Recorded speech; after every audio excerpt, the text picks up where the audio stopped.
Dubai hotel room rates hit a 14-year low in July of this year. But what do those numbers tell us about the real health of the tourism sector here in the UAE? To discuss these new figures, I'm joined by Surachi Rai, who is Senior Online Editor at Hotelier Middle East. You're watching Inside AB, and my name is Jeremy Lawrence. Surachi, welcome to Inside AB. Thanks for joining us here. Let's talk first about new figures. What are the room rates now? Well, on the surface, the market is quite challenging. Now, STR has revealed that hotel rooms are going to hit an all-time low on average daily rates for the first time in 14 years, so since 2004. Now, it's interesting because of the figures that they talk about. Average daily rates have fallen 10% to nearly 423 dirhams, and revenue per available room has fallen 8.8% to 279 dirhams. Okay, I mean, that's really bad on the surface, 14-year low, there's no getting around that. But that's not the full picture, is it? It's really not, because while the rates have fallen, supply has increased as well. And while supply has increased and demand has increased too. So the supply in hotel rooms has increased and the demand has increased to about 7.2% in July this year. Right. Occupancy has risen by 0.9% and it's at a very healthy summer figure of 66%.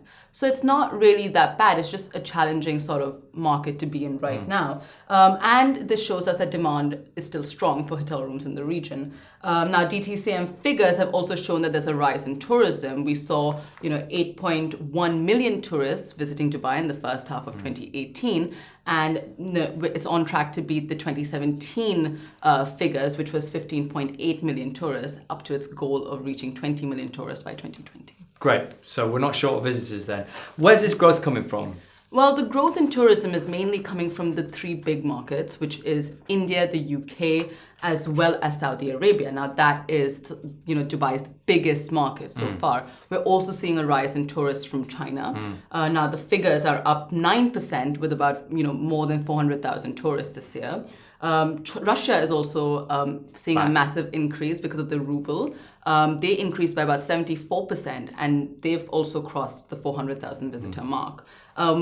Now, the reason why the Russians and the Chinese are coming, because we have a new visa on arrival facility for them, which also allows dependents below the age of 18 to enter the country free of charge. So they won't be charged for visa fees.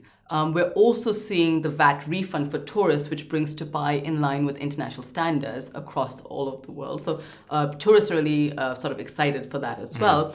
And we're seeing a lot of changes just in terms of how attractive Dubai is as a destination. Great, fantastic. So let's get back to these price decreases then. We've got more tourists coming and yet it's cheaper. Why are these room rates under such pressure? Well, we have had a massive increase in supply of hotel rooms. So the figures as they stand now, we have about 100,000 rooms in operation and in the pipeline. And now this number is just set to rise even more. So by the end of 2019, we'll have about 132,000 rooms in operation just in the Middle East. Right, that's a 30% increase. Exactly. And we're also going to open 53 new 5-star hotels.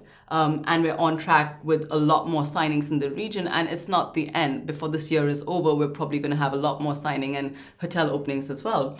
So it's interesting to see just how the market is changing now.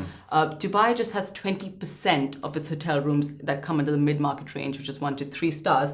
Now, compared to Paris, which is at 43%, I mean, it's literally half of that figure, right? So we're also seeing an influx of new mid-market hotel brands in the region. We've seen Emaar open up Rove, and that's expanded in the region widely. We've seen Jumeirah open Zabil House, which is also set to expand to London with its first hotel in Shoreditch. And we've seen IHG open its new Indigo brand very soon in the region. So we are seeing a massive growth in the mid-market sector. Great, and that's obviously going to put pressure on the room rates as well. Yes, for sure. That will drive down the rates. Great. So what do the hoteliers think about this? So we recently spoke to a couple of hoteliers. We spoke to Alex Kyriakides from Marriott International in the region, and he told us that the the market is going through a cycle, like always. And what is important now is to get the owners on board and keep them on board, just to ride through the challenging cycle until the good times come again. Right, and we've seen hotels changing brands even. Exactly, so we've seen that. That's the main challenge for them, is to convince the owners to stay on track. For sure. And we've also recently spoken to Tim Corden, who's a regional vice president of Radisson Hotel Group.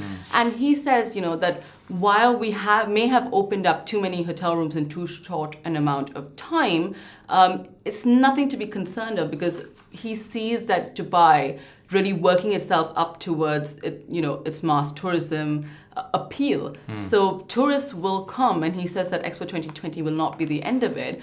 With the infrastructure Dubai has, with the aviation hub that Dubai is, it's just going to keep growing from here. Great. But mass tourism also means lower room rates, doesn't it? It does. Okay, great. Well, Sir Ashley, thank you for running us through those figures. You've been watching Inside AB. Please do join us every weekday at 10 a.m. Subscribe, comment, share, let us know what you think about this topic. In the meantime, we'll see you.